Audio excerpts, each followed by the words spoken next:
এটা ঘুমানোর কথা নয়, এটা জাগরণের কথা, এটা দাসত্বের কথা নয়, এটা মুক্তির কথা। তাহলে জাগরণের কথা শোনার সময় যদি আপনার ভিতরে জাগরণ সৃষ্টি না হয়, এই কথার কোনো মূল্য নাই। আপনারা কি পুরো বিশ্বের, সমাজের, দেশের সামগ্রিক ব্যাপারটা কি আপনারা পর্যবেক্ষণ করছেন, দেখছেন, খেয়াল করছেন? নাকি আপনারা পর্যবেক্ষণ করছেন না, খেয়াল করছেন না? এই যে রাষ্ট্র ব্যবস্থা চলছে, এই যে সমাজ চলছে, পরিবার চলছে, মানব জাতি, মানুষ, এই যে পরিস্থিতি, এটা কি আপনারা পর্যবেক্ষণ করছেন কিনা, খেয়াল করছেন কিনা? আপনি যদি খেয়াল করেন, আপনি দেখবেন প্রতিটি মানুষ ব্যক্তিগতভাবে, প্রতিটি মানুষ স্বার্থপর, আত্মকেন্দ্রিক, স্বার্থপর, আত্মকেন্দ্রিক। প্রতিটা মানুষ কিভাবে নিজের 16 আনা পূর্ণ করবে, অন্যের ক্ষতি করে, অন্যকে ধ্বংস করে, হিংসা, বিদ্বেষ, গীবত, রাহাজানি, চুরি, সমানে প্রতিটা মানুষ। আমি মানুষের আত্মার দেউলিয়াত্ব পর্যবেক্ষণ করি, মানুষের আধ্যাত্মিকভাবে পুরো দেউলিয়া। অথচ মানুষ কিন্তু আল্লাহর খলিফা, মানুষ কিন্তু পশু নয়। মানুষকে পশুর মতো খেয়ে পড়ে এই দুনিয়া পার করার জন্য সৃষ্টি করা হয়নি। সে প্রসঙ্গে আমি বলবো কিছুক্ষণ পর। তাহলে ব্যক্তিগতভাবে মানুষের আত্মা দেউলিয়া। এবার পরিবার, গত 1 বছরে 60,000 ডিভোর্স হয়েছে। পরিবারগুলি ভেঙে যাচ্ছে। হাতের মধ্যে মেহেদি এখনো শুকায় নাই, মেহেদি শুকায় নাই, ওই নববধূকে হত্যা করছে। প্রত্যেকটা পুরুষ, ম্যাক্সিমাম 2-4 জন বাদে, ম্যাক্সিমাম তাদের সংসারে অশান্তি, নিজের স্ত্রীর কাছে তার শান্তি নাই। প্রত্যেকটা নারী তার স্বামীর কাছে শান্তি নাই। মানে প্রত্যেকটা বলতে কি, আমি বললাম ব্যতিক্রম, এক্সেপশন ইজ অলওয়েজ এক্সেপশন। ব্যতিক্রম হতে পারে। পারিবারিক যন্ত্রণা, অশান্তি, দুর্ভোগ চরম আকার ধারণ করেছে। এবার সমাজ, চুরি, ডাকাতি, খুন, রাহাজানি, হত্যা, ধর্ষণ। এবার রাজনৈতিক অঙ্গনে তাকান, ধাপ্পাবাজের রাজনীতি, স্বার্থের রাজনীতি, হানাহানির রাজনীতি, এই হচ্ছে রাজনীতির অবস্থা। এবার অর্থনীতির দিকে তাকান, সুদ ভিত্তিক পুঁজিবাদী অর্থনীতি, সুদ। এই বছর সরকার শুধু বিদেশিকে, অর্থাৎ ঋণের জন্য সুদ দিতে হবে 1,28,000 কোটি টাকা। আমার মনে আছে বাংলাদেশের একটা বাজেট ছিল এরশাদের আমলে, তখন সম্ভবত এরশাদের আমলে 35,000 কোটি টাকা বাজেট, 35,000 কোটি টাকা জাতীয় বাজেট। এখন এই বছর শুধু সরকারকে সুদ দিতে হবে 1,28,000 কোটি টাকা। আপনার কল্পনা, সাধারণ মানুষ এই অঙ্ক কল্পনা করতে পারবে না। সুদ, ঘুষ, এমন কোনো অফিস নাই। আপনি যান, আপনি কোন অফিসে যাবেন? আপনি পাসপোর্ট অফিসে যান, আপনি শিক্ষা বিভাগে যান, ঘুষ ছাড়া কোনো ফাইল নড়বে না। ঘুষ। নামাজ পড়তে পড়তে কপালের মধ্যে কালো দাগ দিয়ে দিছে। সামান্য পিয়নের চাকরি করে, 12,000 টাকা বেতন, ঢাকা শহরে 5টা বাড়ি, ছেলে মেয়ে ইংলিশ মিডিয়ামে পড়ে, জামাইকে অস্ট্রেলিয়া পাঠাই দিছে। এই হচ্ছে বাংলাদেশ। বাংলাদেশের সরকারি কর্মকর্তাদের জালিয়াতির, লুণ্ঠনের রেকর্ড গত 15 দিন থেকে পত্রিকা পড়েন। সারা জীবন একজন অফিসার, বিসিএস অফিসার চাকরি করলে সারা জীবন হিসাব করে ওনারা পেয়েছে 2 কোটি টাকার বেশি লাভ করা সম্ভব নয়। সেখানে হাজার হাজার কোটি টাকা, 1000 বিঘা জমি, রিসোর্ট, বাড়ি, গাড়ি, অস্ট্রেলিয়ায়, আমেরিকায়, ইংল্যান্ডে, মানে সমস্ত সম্পদ লুণ্ঠনের মহা সমারোহ চলছে। ঘুষ, ব্যাংকের সুদ এবারে 15%। আমি এখন যে কথাটা বলছি, আপনারা হয়তো নতুনরা মনে করবেন কিরে ব্যাপারটা কি, হিজবুত তাওহীদ একটা ইসলামী সংগঠন, এখানে ওয়াজ মাহফিল শুনতে আসছি, আল্লাহ রাসূলের বয়ান হবে, জিকির আজগার হবে, তাসবিহ তাহলিল হবে, উনি এসে শুরু করলেন কি সরকার, রাজনীতি, অর্থনীতি। এটা আবার কোনটা? পরে জনসভার শেষে যাওয়ার পরে যদি জিজ্ঞাসা করে কেউ যে কোথায় গেছিলেন, গেছিলাম হিজবুত তাওহীদের মিটিং এ। ওখানে কি হলো?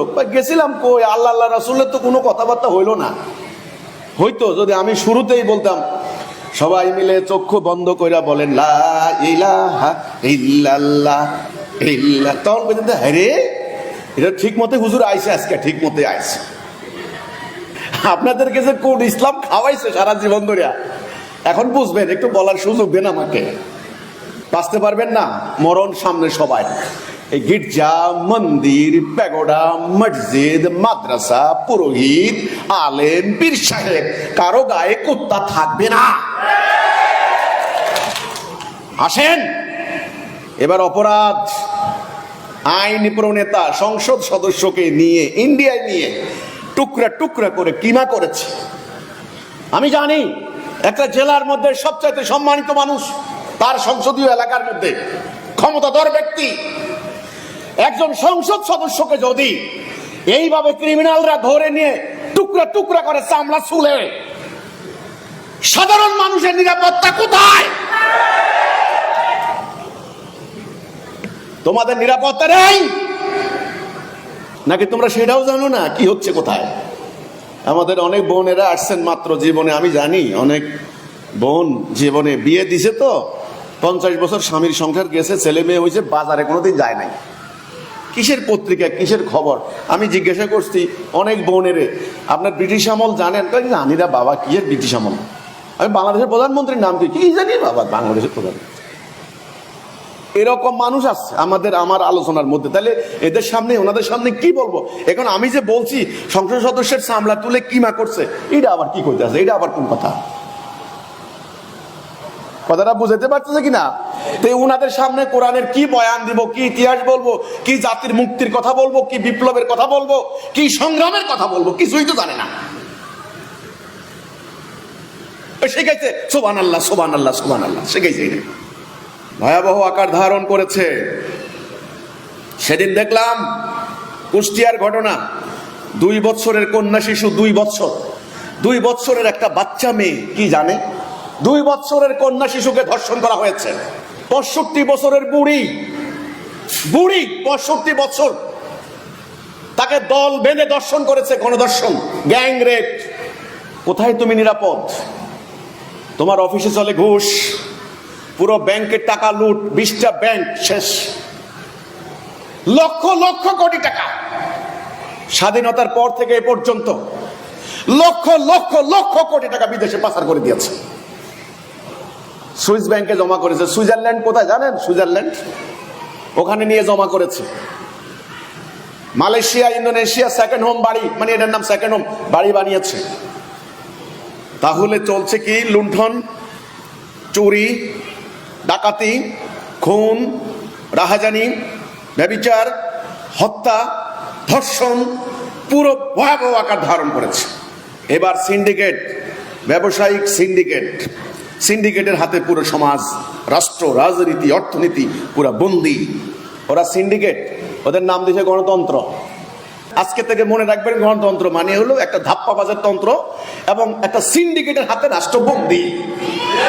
এটার নাম গণতন্ত্র। তেলের লিটার 100 টাকা, হঠাৎ করে আজকে বাজারে যায় শুনবেন তেলের লিটার 200 টাকা। 100 টাকা এক রাতের মধ্যে বেড়ে গেছে। শুনবেন চিনির কেজি 50 টাকা, সকালবেলা বিকালবেলা শুনবেন চিনির কেজি 100 টাকা, 50 টাকা বেড়ে গেছে। এই যে 50 টাকা বাড়ায়, এটা কি ভূতে বাড়ায়? এটা কি জিনে বাড়ায়? কারা? ওই সিন্ডিকেট। এদের উপরে কারো কোনো কন্ট্রোল নাই। আর আন্তর্জাতিকভাবে এই মুহূর্তে 7 কোটি মানুষ উদ্বাস্তু মুসলমান। এই মুহূর্তে ফিলিস্তিনের 35,000 মুসলমানকে জবাই করে হত্যা করেছে, গুলি করে, ব্যায়নেট দিয়ে খুঁচিয়ে হত্যা করেছে, ট্যাঙ্ক দিয়ে। পুরো বিশ্বের মধ্যে একটা রাষ্ট্র, ফিলিস্তিন রাষ্ট্র, 100% জনগণ উদ্বাস্তু, 90% শহর ধ্বংস হয়ে গেছে, 50% নারী এবং শিশু কিল্ড। অর্থাৎ যুদ্ধ, মহাযুদ্ধ, সুদ, ঘুষ, রাহাজানি, সারা দুনিয়া আজকে নরককুণ্ডে পরিণত হয়েছে। প্রশ্ন হচ্ছে, এই পরিস্থিতির হাত থেকে আপনি আমি কি বাঁচতে পারবো? এখান থেকে কি আপনি আমি মুক্ত আছি? এখন এটা নিয়ে কি আপনারা চিন্তা ভাবনা করতে চাচ্ছেন কেউ, নাকি চিন্তা করবেন, নাকি করবেন না? যদি মনে করেন যে এই পরিস্থিতি চলতে থাকুক, আমার কিছু করার নাই, আমার কিছু বলার নাই, তাহলে ভাই আপনার সাথে আমি কথা বলে কোনো লাভ নাই, মরা মানুষের সামনে মানে কবরস্থানে গান গেয়ে কোনো লাভ নাই। তো যারা সমাজ নিয়ে ভাববে না, দুনিয়া নিয়ে ভাববে না, তাদের সামনে কথা বলে কোনো লাভ নাই। এবার আমার প্রশ্ন উত্তর দিবেন, এই পরিস্থিতি চলুক, আরো চলুক, আমার কি ঠেকা লাগছে নাকি? আমার কি দরকার? আমার বউ বাচ্চা স্বামী সন্তান নিয়ে আমি আছি। এই ধরনের মনোভাব থেকে মুক্ত হয়ে যারা চান যে নো, মানব জাতি আমার জাতি, মানব জাতি এক জাতি, মানুষ এই অবস্থায় চলতে পারে না, এই অবস্থা থেকে মানুষদেরকে মুক্ত হতেই হবে। মুক্তি করার পথ কি সেটা নিয়ে আমি নিজেকে নিয়োজিত করব, সেটা নিয়ে কাজ করব, মানবতার কল্যাণে নিজেকে উৎসর্গ করব। এই চিন্তা যারা করবেন তাদের সাথে আমার পরবর্তী স্টেপে কথা হবে। চিন্তা করবেন কিছু নাকি করবেন না? প্রথম কথা,